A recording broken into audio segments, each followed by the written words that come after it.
Assalamualaikum teman-teman, seperti biasa sebelum mulai Mimin mendoakan semoga teman-teman semua selalu dalam keadaan sehat walafiat. Oke, kali ini kita akan melanjutkan Martial Master versi novel bagian 2029. Bagi yang baru bergabung, selamat bergabung. Dan bagi yang belum subscribe dulu lah agar Mimin tambah semangat lagi nih bikin videonya. Oke, kalau sudah kita langsung masuk ke isi ceritanya. Dirinya, seketika Tuan Baka pun buru-buru berbalik dan melihat tubuh Cian yang gemetar di belakangnya. Dia menatap orang di depannya dengan kegembiraan yang tidak bisa dijelaskan, dan ada air mata mengalir di sudut matanya tanpa alasan. Pada saat ini hati Cian naik turun dengan hebat. Dia memandang pria yang muncul secara misterius di atas kepalanya. Keduanya pun saling memandang. Raja Iblis Api Merah Cian jelas tidak mengenali satu sama lain, tetapi ada ketertarikan dan emosi yang kuat meledak keluar di dalam tubuhnya. Sosok di depannya perlahan tumpang tindih dengan pria dalam mimpinya. Tuan Cian! Pada saat ini suara gumaman terdengar dari pria dingin itu alias Molly. Molly gemetar, suaranya bergumam tetapi seperti guntur di telinga Cian, dan dia merasa sangat familiar dengan suara tersebut. Molly menatap roh kematian cantik di depannya, matanya basah karena kegembiraan. Lier. Cian gemetar dan tidak bisa menahan diri untuk tidak menyebutkan nama itu. Dan saat nama itu diucapkan, pria di atas langsung gemetar lagi, dan pria yang sangat kuat itu langsung menitikkan air mata. Tuan Cian. Wajah Molly memerah karena kegembiraan dan dia segera bergegas ke depan dan memeluk Cian dengan erat. Seketika Cian tertegun, tangannya tidak punya tempat untuk beristirahat, akan tetapi dia dipeluk oleh pria asing. Namun, pria di depannya, dia ketika dipeluk olehnya sangat terasa aman di hatinya karena suatu alasan. Kamu, apakah kamu Lier? Tapi siapa kamu? Kata Cian. Dia tidak bisa menahan diri untuk tidak berkata, merasakan sakit kepala yang hebat dan ingatan yang sangat membingungkan. Ada apa denganmu? Kata Molly. Dia bertanya dengan gugup. Ingatannya belum pulih, kata Putri Yao tiba-tiba melangkah maju dan meletakkan jarinya di atas alis Cian. Dan lalu, boom. Seketika kenangan-kenangan yang tak terhitung jumlahnya seperti air pasang surut langsung memenuhi pikiran Cian. Pada saat ini Cian berdiri dengan bodoh di tempatnya. Sejumlah kenangan-kenangan yang tak terhitung jumlahnya melonjak di benaknya seperti air pasang. Di sampingnya, Tuan Baka dan yang lainnya terguncang melihat pemandangan ini dengan tidak percaya. Siapa orang-orang kuat ini? Apa hubungan mereka dengan Cian? Dahi Tuan Baka dipenuhi dengan keringat dingin dan juga di belakang punggungnya sudah basah kuyup oleh keringat dingin. Metode memulihkan kenangan kehidupan masa lalu sungguh sulit dipercaya. Karena jika ada roh kematian yang muncul di sungai kematian, maka ingatan akan kehidupan sebelumnya akan tersegel seperti meminum sup mengpo. Itu akan terputus sepenuhnya dari kehidupan sebelumnya, hingga ia memasuki reinkarnasi dan menjadi kehidupan baru. Jika ingin mengembalikan ingatannya, maka Anda harus menggunakan kekuatan reinkarnasi di sungai kematian untuk membalikannya. Bahkan 4 Kaisar Agung yang legendaris dunia bawah pun tidak dapat melakukan metode semacam ini. Tetapi orang-orang di depan mereka ini benar-benar dapat memulihkan ingatan para roh kematian hanya dengan memikirkannya saja. Itu sudah membuat banyak roh kematian gemetar dan ketakutan. Sedikit yang mereka tahu bahwa apa yang Kaisar Yoming sebagai 4 Kaisar Agung tidak bisa lakukan bukanlah hal yang sulit bagi Putri Yao dan Xiao Xiao sebagai roh dari sungai kematian. Namun mereka tidak akan mengembalikan ingatan para roh kematian secara sembarangan. Karena sebagai roh yang menjaga sungai panjang kematian, mereka harus menjaga pengoperasian sungai panjang kematian. Dan memulihkan ingatan secara paksa itu adalah melanggar aturan sungai panjang kematian. Namun melakukannya sesekali itu bukanlah masalah besar. Ledakan. Pada saat ini sosok Agung Cian bergetar dan kenangan-kenangan yang tak terhitung jumlahnya tentang kehidupan sebelumnya muncul kembali dalam sekejap. Ingatan dari iblis alien yang bangkit menginvasi benua Tianwu. dan lalu setelah terluka parah dia tertidur lelap di botol iblis penelan langit. Dan lalu botol iblis penelan langit itu diambil oleh Molly. Pada awalnya, kedua belah pihak saling memanfaatkan satu sama lain dan mendukung satu sama lain.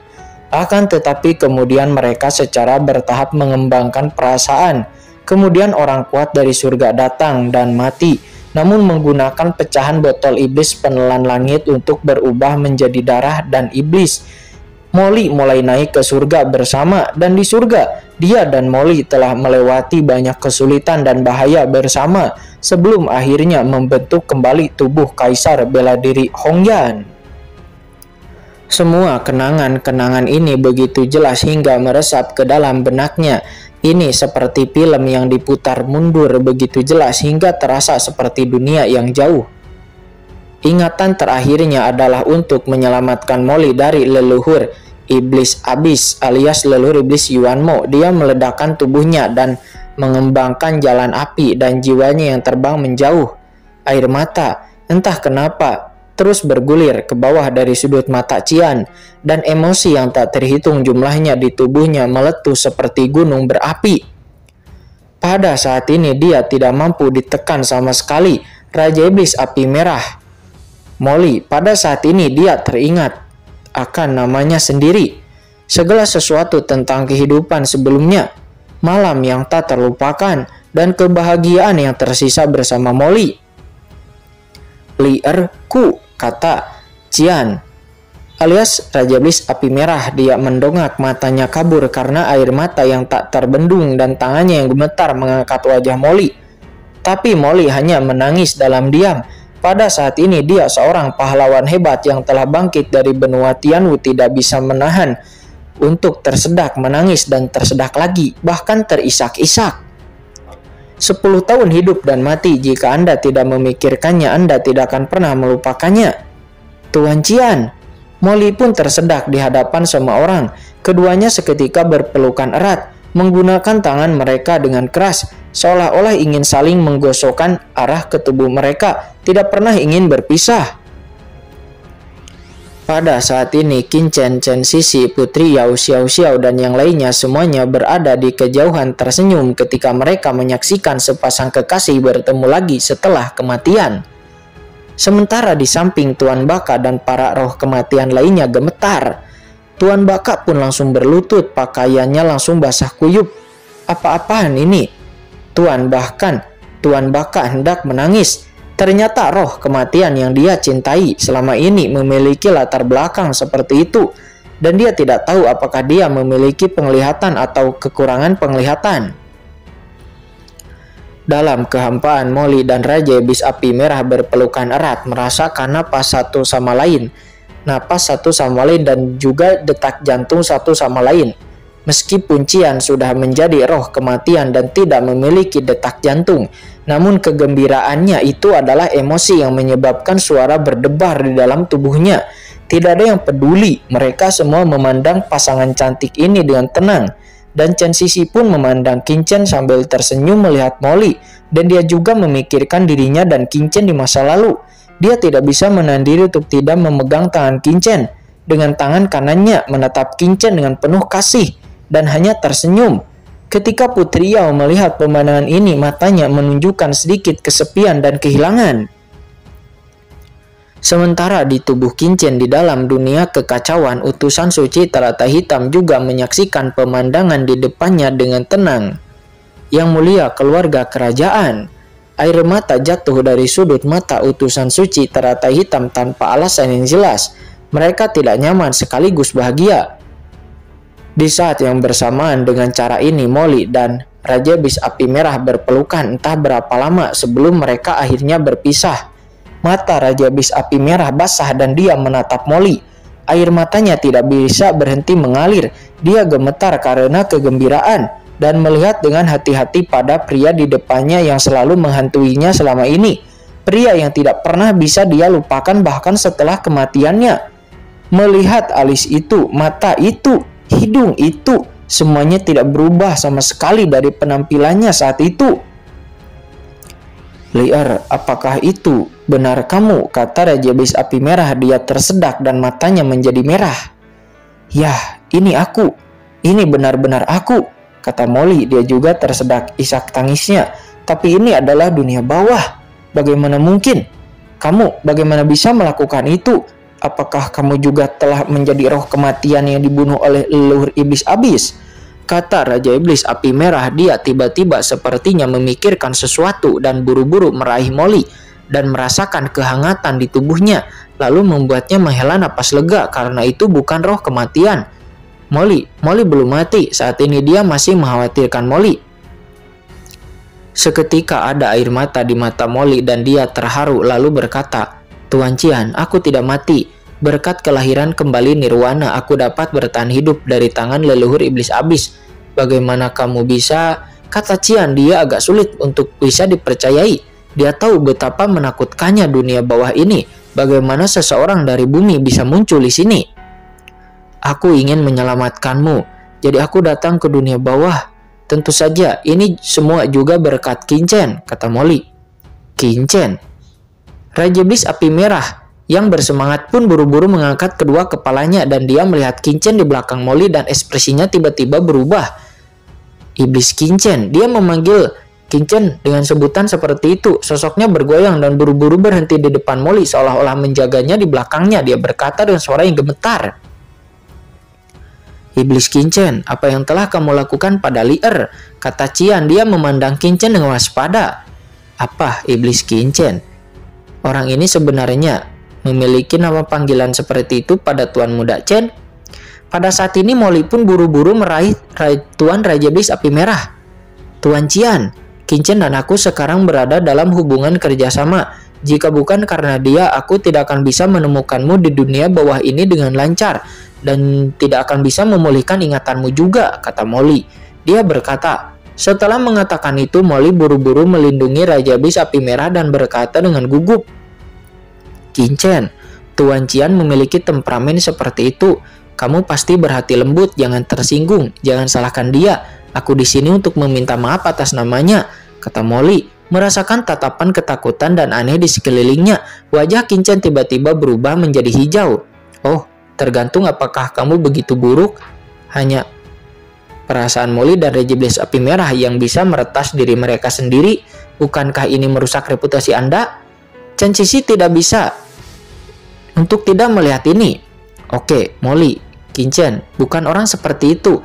Ketika kamu dan istrimu bertemu lagi, kamu tidak akan mengganggu kehidupan indahmu dan kami akan memberimu ruang," kata Chen Sisi. Dia tersenyum dan memegang tangan Kincen. "Yah, Tuan Cian, ayo pergi. Apakah kastilmu ada di depan? Ya, ayo pergi," kata Molly. Dia berbicara.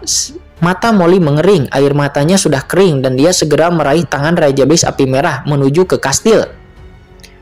"Itu kastil ini milik Tuan Baka," kata Raja Iblis Api Merah. Dia buru-buru berkata. Dia pun menoleh ke arah Tuan Baka yang sedang berlutut di sana dengan selangkangannya yang sudah basah dengan air. Ledakan. Tuan Baka seketika merasakan pikirannya berdengung, seolah-olah tiba-tiba dia jatuh ke dalam jurang tak berujung, tidak bisa bernapas ataupun bergerak, seolah-olah dia sudah mati. "Tuan Cian, dia tidak melakukan apapun padamu kan?" kata Molly. Dia berkata dengan dingin. Dari keadaan Tuan Baka sebelumnya, dia merasa ada hubungan yang tidak bisa dijelaskan antara Tuan Baka dan Tuan Ciannya. Tiba-tiba jiwa Molly menyerbu pikiran Tuan Baka dan ledakan. Sejumlah kenangan-kenangan yang tak terhitung jumlahnya seketika dirasakan oleh Molly. Setelah melihat bahwa Tuan Baka ini ingin mengambil untuk mencintai Tuan Ciannya sebagai selirnya, seketika niat membunuh yang mengerikan tiba-tiba muncul dari Molly dan ledakan.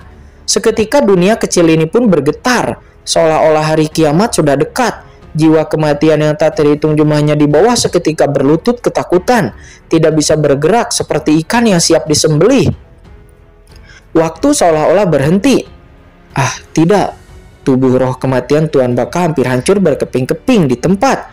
Namun di saat Tuan Baka akan hancur, tiba-tiba, lupakan saja, Lier.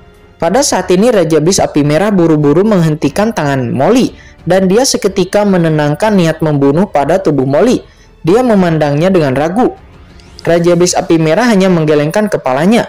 Meskipun Tuan Baka ini memiliki niat jahat terhadapku, tapi bagaimanapun juga, jika bukan karena Tuan Baka selama ini, Aku tidak akan bisa bertahan hidup dengan nyaman di dunia yang mati ini sampai sekarang.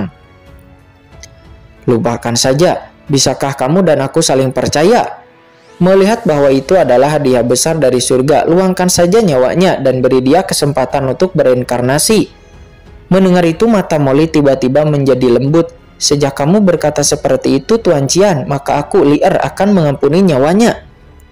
Mendengar itu kegembiraan melintas di Raja Iblis Api Merah. Bahkan itu melampaui kegembiraan yang dibawa ketika menerobos ranah kultivasi dalam keadaan linglung.